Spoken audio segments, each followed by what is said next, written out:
Praise the Lord. ஒரே ஒரு வசனத்தை கூட காண்பித்து கொடுக்கிறேன். யோபு 42 அதிகாரம் 12வது வசனம். கர்த்தர் யோபின் முன்னிலைமையை பார்க்கிலும் அவன் பின்னிலைமையை ஆசீர்வதித்தார்.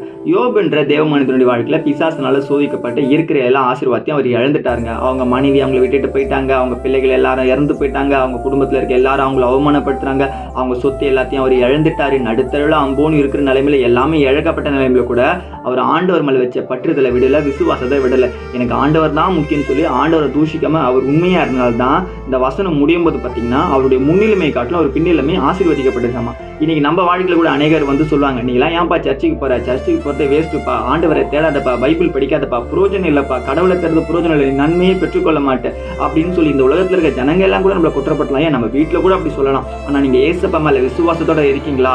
யோபினுடைய முன்னிலைமை எப்படி இருந்துச்சோ அதே போல பின்னிலைமை மாறிச்சு பார்த்தீங்களா? இன்னைக்கு நம்ம வாழ்க்கை கூட எல்லாமே இழக்கப்பட்ட நிலைமை தான் இருக்கிறோம், ஒண்ணுமேல சூழ்நிலை இருக்கிறோம். ஆனா கூட நம்ம நிலைமை நிச்சயமா மாறப்போகுதுங்க. விசுவாசத்தோட இருங்க. கர்த்தருடைய ஆசீர்வாதத்தை நீங்க பெற்றுக்கொள்ள பாத்திரவானா மாற போறீங்க. யார் என்ன சொன்னாலும் கவலைப்படாதீங்க. ஏசப்பா உங்க கூட தான் இருக்காரு. நிச்சயமா வெற்றியின் பாதையில் உங்களுக்கு கொண்டு போவார். விசுவாசிக்கிறீங்கன்னா ஆமேன் போட்டுக்கோங்க. இதே போல வைக்கிற வசனங்களுக்கு என்ன ஃபாலோ பண்ணிக்கோங்க. God bless you. ஆமேன்.